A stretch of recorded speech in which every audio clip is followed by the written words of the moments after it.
it's always interesting when you look at guys that have been banned for baseball for life, because you really run the whole gamut between guys that, you look at why they were banned from baseball, and it's pretty much a quick, yep, that's exactly why they were banned from baseball. I'm not surprised that man isn't allowed to be in polite society, let alone be in baseball anymore. But then there's other guys where you're just like, what exactly did he do here? It's kind of hard to get a read on, and sometimes it feels a little bit more personal than actual, punishment for the guy. You brought up blackballing versus blacklisting, and I think they are different. And I tend to look at a blackball as being something that's almost unfair. Like there wasn't enough reason behind it to blackball somebody for something that they didn't do. They were blackballed and that they were put on the blacklist, but it really wasn't fair that they were put there. They were banned or somehow otherwise ostracized from the game. Not necessarily because they had anything that they could point to. Like when you look at the original Black Sox players, it goes, well, you guys gambled, you're banned from baseball, you're on the blacklist. Right, and those guys were, and it normally is gambling, could be drugs. Occasionally you can be kicked out of baseball for something even worse than that, like killing somebody, right, or something like that. But there are players, all those Black Sox players, and that was sort of at the outset of when gambling was such a big problem in baseball that when Mountain Landis came in, became commissioner, that was his first job, right, was to adjudicate the Black Sox scandal. But he didn't stop there. I'm going to call him the ban man because he was banning people left and right. I assume in his mind it was because he was trying to protect what he thought was the integrity of the game. Well, I think that's something that we fear so much, is just like what is actually going on with gambling in sports, and especially as we've seen advertisements for it increase, and it's gotten even more entwined with it. We look at Pete Rose, who is now about to be pardoned by President Trump. Rob Manfred's apparently on record saying they're going to take a look at his reinstatement, and he was banned from baseball due to gambling. And where do you fall on that? Did his gambling impact the game? How do you look at that? How do you how do you feel about that? I think it's a question we all have to answer. It's something we'll ask Keith O'Brien when we have him on the podcast next week, and he's the author of Charlie Hustle.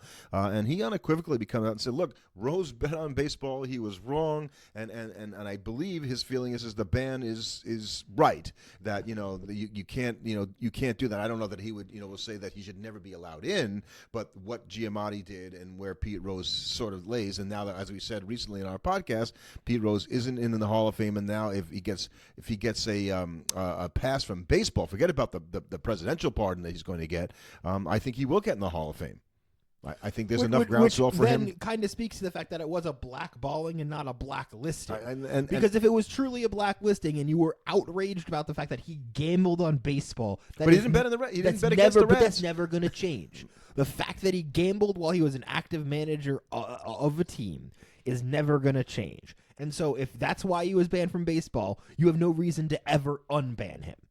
But if you're going to say, well, maybe we'll look at it now, then you have to just admit, well, we didn't like the guy very much and we didn't want to give him the satisfaction. Which obviously no one's ever going to say, but that's clearly what it is. And when we've said that before, right. They had to wait until he had passed. So, I think, he was blackballed more than he was blacklisted because it was a different thing than the commissioner coming down and saying, well, actually, maybe it isn't. Maybe it is blacklisting. Maybe it is, Giamatti said, you can't be in the Hall of Fame. You are persona non grata and never again. Right. I think the difference there is you can unequivocally prove he did gamble. Like there's no question about it. Right, exactly. So I think that's kind of why I look at it where he wasn't blackballed, because I think, look at some of the guys like in the Black Sox. I know that they could never really prove whether or not they did gamble, but they were just associated with it. Those Absolutely. guys were blackballed because you were getting banned even though they couldn't prove anything for you. Joe Jackson famously took the money, right, supposedly $5,000 from the gamblers in the 1919 World Series, and even if he said, well, I didn't play any less hard, and he hit 373 in the World Series and all that stuff, but he was blacklisted out of baseball because of his consorting with gamblers. So that was the bottom line, and he never got back. And I think he's got less of a chance of getting back in the Hall of Fame than Pete Rose does. If every day you hang out with 3 of your buddies, and one day they say, "Hey, we're going to go rob a bank," and then they come back, having money from the bank they just robbed and say, hey, you want some of this money from the bank we just robbed, and you take it? No. I don't think the police are going to look at you like you didn't do anything in that situation. That's kind of how I feel about Joe Jackson. Like, you can't be like, well, I took the money and just still played. It's like, oh, okay, you were kind of in on it then. But there are lists of players that have been banned for life from organized baseball. So you want whatever you call a ban, you want to call it, and we're mincing words when we talk about blackballing versus blacklisting. But guys that never got picked, and Rube Benton, a pitcher, threatened to fix a game, consorted with gamblers, and this is basically what it's going to be. They were trying to protect what was a game that had just really become a professional, way for people to make money and to enjoy going out there. And it was a young professional sport, and the people running the sport were so scared, rightly so. Right, that the idea that the fans would get the perception that the games are fixed. If the games are fixed, it's all over. And I don't want to say to baseball's credit, because I think Landis was a bore, but he's Mr. Ban, by the way, and all he did was go around. Maybe to some degree it was because he had to. Right. Obviously, it was a much, and you also have to think back then with the relative talent level of the overall league, and just with how life was in the early 1910s. Fixing a baseball game was something that was a lot more like feasible. Like, it was a lot more, you were a lot more able to actually do things and cheat your way to affecting the outcome of the game in a way you would not be able to do in, say, today. I followed a guy who was famous, right, for being banned from baseball, Benny Kauf, okay, and this is back in the Dead Ball era, and Benny played with, Benny Kauf played only 8 years in the major leagues. That's important because he can't qualify for the Hall of Fame, even though he's banned from the Hall of Fame. I don't think he would qualify anyway. His career ops plus was 149. So the guy was a player. 149 is like, that's historically good. Yeah, but why was he banned from baseball? Well, because he was a guy who was known to fix games, and then he was banned in 1921 by Landis amid charges of auto theft. Despite his acquittal, they basically refused to overturn the ban, and he was called the Ty Cobb of the Feds because he dominated the Federal League in 1914-15, where he had most of his war put up for his career in a league that was sort of a rogue league. This guy was, a guy who... For a league that only was around for 2 years. And so he was running a stolen car ring out of his, an auto repair shop. Wow. So that goes beyond betting on games, and he would do that too, by the way. But to think that a guy could have that kind of like Lefty O'Doul, I've written about as like a career 149, the highest in Major League history to not be in the Hall of Fame. At least this guy didn't have enough years to even qualify, even if he were to have that. Well, and 2 of the years weren't even in the major leagues. They were in he the wasn't going to get it no matter what. So they just, you go down Hal Chase. We've talked about another, Prince Hal, other podcasts. There wasn't a game he ever wouldn't fix, and he finally got kicked out of baseball after the 1919 World Series, which they thought he had something to do with fixing, and he ended up not being able to get it done, and somebody else got it done, and he passed on that one. And he basically got booted from the game, and then played everywhere but the major leagues for the rest of his life because they wouldn't let him in. Somebody kind of just like on the outside looking in at that point. And then the thing that's interesting is so you saw all those guys banned pre-1920, and then it didn't stop there. Landis kept banning people for a while after that. Joe Gedden, who was a second baseman for the St. Louis Browns, was banned just because he liked to sit in on the meetings and didn't share that knowledge. He would sit on meetings with gamblers, and he had guilty knowledge and didn't share, so banned. And another guy, Gene Paulette, banned for the same exact reason, even though he had played. It was just, it didn't, in the whole season, it didn't matter that he just happened to have associated with gamblers the year prior, and they got rid of him for that. So, I mean, I think it's just interesting how much gambling, I think when you look at how gamblers were everywhere in this period of time, it's not surprising that they kind of had to crack down just because how much access apparently these, high-powered gangsters, more or less, had access to these players. And we don't think about the fact that these guys were paid such a pittance back in the day, right? That they basically were trying to do these betting things and whatnot in order to just to make enough money. They weren't getting wealthy doing these things. Well, and at the same time, sometimes they were being offered an amount of money that would make them wealthy, at least for a short period of time. I remember, but it's not generational wealth, right? But $5,000 back then to fix a World Series was a heck of a lot of money. I've talked about the two Heinies that have played in Major League Baseball. baseball. And Heine Zimmerman, who won the Chalmers Award in 1912, that was the MVP at the time that didn't really exist. He got blacklisted, and as with Hal Chase, and basically for gambling and fixing games. Heine Groh, played for the Giants, banned and rejected Cincinnati's salary offer differently. His condition for reinstatement by Landis was that he could return to play for the Reds only. And then 2 days after the ban, he was a Giant. And he got a salary offer from the. Well, Reds? he played for the Giants early in his career. Then he was on the Reds at this point. Okay. But he basically rejected, and this was challenging basically the way that baseball was reserving players, and so he got banned for that until he didn't, because he backed off and got back into the game. And basically there were other guys like Dickie Kerr, who was one of the clean White Sox in 1919 during the fixed World Series, except that he played in an outlaw league in 1922 rather than accept the White Sox terrible offer, and so he violated the reserve clause. And what did he do? Landis banned him. Right, but then he got reinstated a couple of years later and went back to pitching for Chicago. So this guy threw around bans, like you're out. I can control your livelihood. I control your life. And such a power. And what a human being he was. But then once we kind of got past that, we just saw less and less bans, because there just wasn't.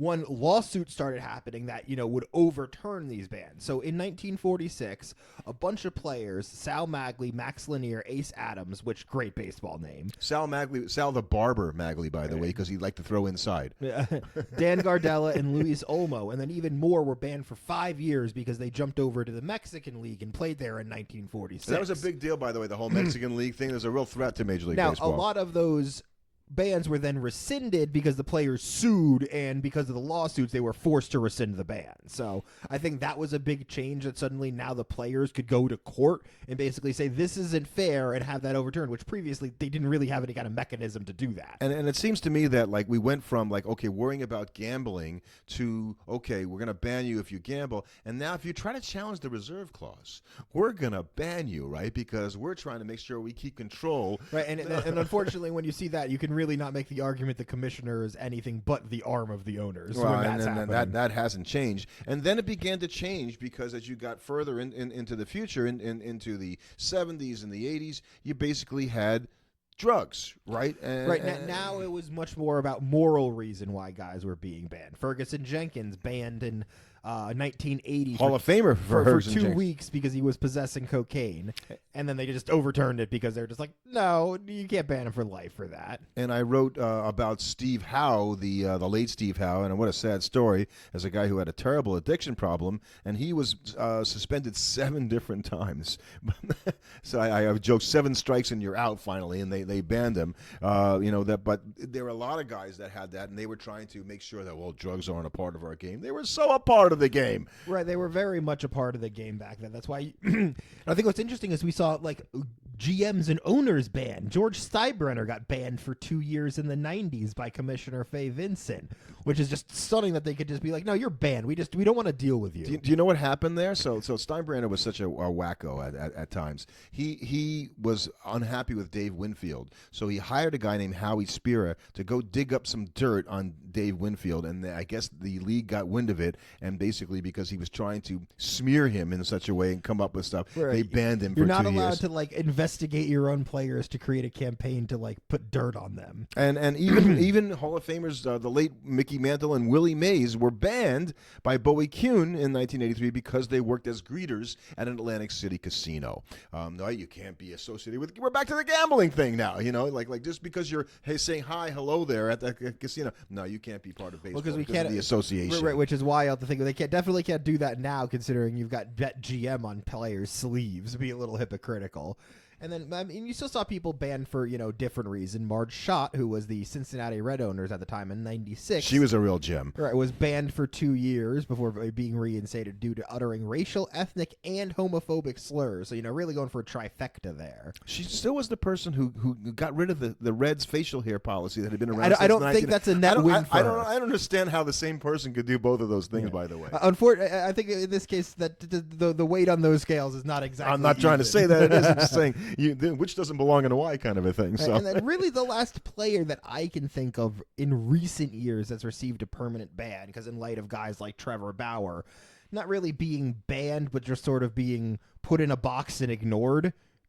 Trevor Bauer, in a way, has been, no one will touch him. Right. Henry Mejia. That's kind of like a blackball in a way. It is interesting, though, because Henry Mejia in 2016 received a permanent suspension from organized baseball because he failed his third steroid test, which is just an incredible display of stupidity. That's a blacklist, right? Because he can't come in unless he appeals that. Right, and he's obviously not getting betting. You can't feel 3 drugs. He's 41 years old now, too. He's not coming back.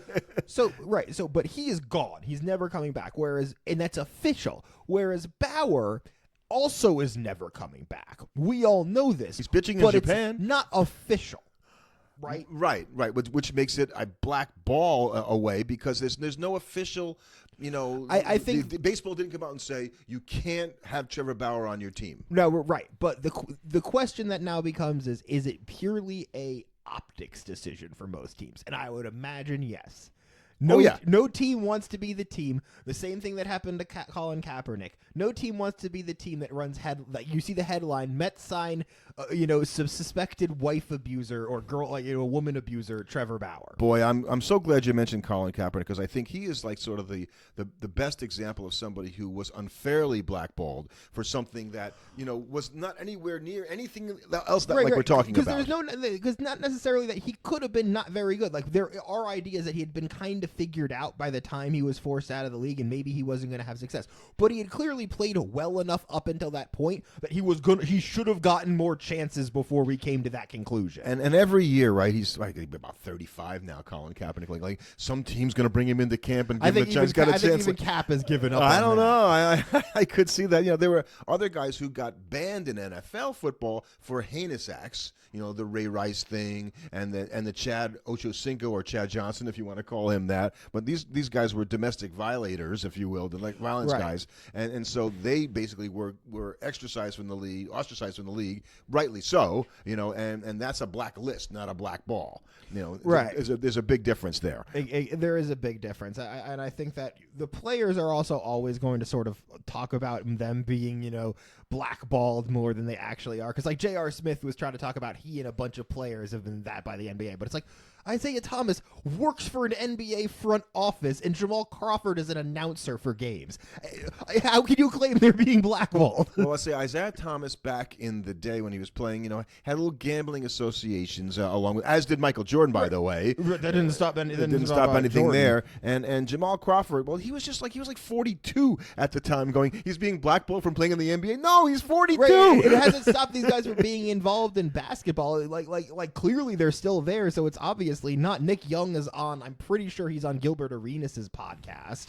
And Joe Johnson plays in the Big Three still. So like all of those guys are still in the NBA, and J.R. Smith shows up on all those podcasts. So yeah, so I think part of it was semantically, I guess it's all blacklisting to a degree, and if you want to mince it and get into what's a black ball, there aren't that many black balls really. Right. Bauer is probably one where you could really point to it, but that's one of the weird cases where you could point to it being that, but it's kind of deserved. Yeah. I guess it's a blacklist in like we're not going near that guy. Yeah, like we don't have anything we could officially ban him for, but do you want to be the people that sign him? Right, as opposed to somebody that is suspended like a Robinson Cano, right, who would be, who might have a major league job, except that he was suspended for PEDs and has to go through a whole process to get reinstated. I think there was that one major leaguer. There's been major leaguers that have killed people, like the guy that has killed somebody. It's like, oh yeah, you're going to get banned for that when you go to jail. Right, and those guys, rightly so. That's not a black list. That's just a crime. You're out or something. So I think it's changed over the years. We saw Tucupita Jose Marcano last year get banned from baseball for betting on games, and he will never play in Major League Baseball, and that happened in 2024. He was on the injured list, and he bet on Pirates games, and he's the first guy banned for life under the sports gambling provision since New York Giant outfielder Jimmy O'Connell like 70 years ago. So, there's still worry, and with the amount of gambling that is part of baseball now and the fact that they're sponsored by FanDuels and which major sport's going to happen to? Which major sport's going to have the massive gambling scandal first? Because I feel like basically all the major sports are playing this game of chicken where they go, well, as long as we're not the one that has it happen first, we can just sweep our problem under the rug at that point. You're right. When it comes to gambling, I think the only saving grace might be that people are watching. They're paying close attention. You miss a free throw in the fourth quarter of a game, and it looks a little funny, and it's like all of a sudden they're going to start questioning stuff. Like I don't know. that. We've been questioning the refs in some of their foul calls for years, because it's just like, oh yeah, it's so easy if you're the refs to change the outcome of a game. I think it's almost harder in baseball, and probably why baseball would not be the one where I would think it would happen, because it's much harder to subtly affect the outcome of a game in baseball. In basketball, it's really easy, if you're a ref, you just call a couple extra ticky-tack fouls. You know what I mean? Like, that's really easy to do, that nobody can really point to whether or not that was a gambling thing. Whereas if you're a relief pitcher and you come in and you lay a couple over the middle of the plate and blow leads every once, people are going to start looking at it if you're like, this guy keeps blowing leads in games. Right, exactly. It's a lot more noticeable, whereas in the NBA where it's like, you probably call a foul on like every play. If you had to make a call on the recent MLB umpire, Pat Hoberg, who was blackballed, the guy, by the way, who called a perfect game. I think so. Like, he's like the best umpire out there. And we got rid of him. And it wasn't like he did it himself. He basically just shared his information with somebody, and Major League Baseball, trying to look really tough, let somebody else have his login information, and they blackballed him, basically. They blacklisted him. I don't know what you call it. He just can't be an umpire anymore. Right, he's gone. Right. Call it whatever you want. So, it's almost as if the Major League Baseball was trying to say, see, we're paying attention because we've taken all this gambling money, but we're going to be really tough on gambling, and I'm not sure I'm really buying it. All I'm buying is they're just hoping it happens to football or basketball first.